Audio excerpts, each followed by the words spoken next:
कहते हैं द्वारिका में श्री कृष्ण ने अपना अवतार पूरा किया और जब उनका देह त्याग हुआ तब उनके शरीर का अंतिम संस्कार नहीं हुआ। उनका हृदय अद्भुत था, वो जल नहीं रहा था। समय बीतता रहा, युग बदला। राजा इंद्रद्युम्न ने सपने में एक आवाज़ सुनी, मेरा हृदय अभी भी धरती पर है, मुझे खोजो।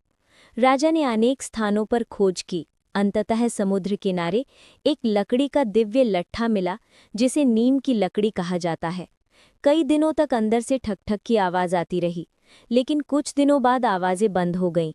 रानी को लगा शायद साधु को कोई कष्ट हो गया होगा। उन्होंने द्वार खोल दिया और जैसे ही द्वार खुले, मूर्तियां अधूरी थीं, हाथ पैर पूरे नहीं थे, आंखें बड़ी बड़ी थीं और शरीर गोल था।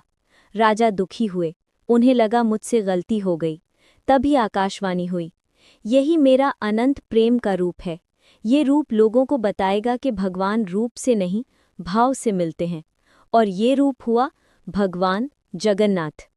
मूर्तिकार अंदर बंद होकर कई दिन तक काम करते रहे। कोई आवाज़ नहीं, कोई आहट नहीं।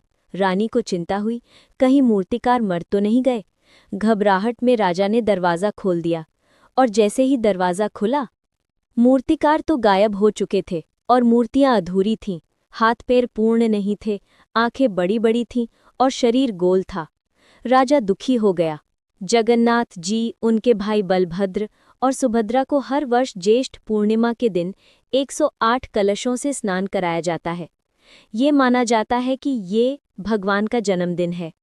इस स्नान में भगवान जगन्नाथ के ऊपर जो पानी गिरता है वो साधारण पानी नहीं, बल्कि भक्ति से भरा अमृत माना जाता है।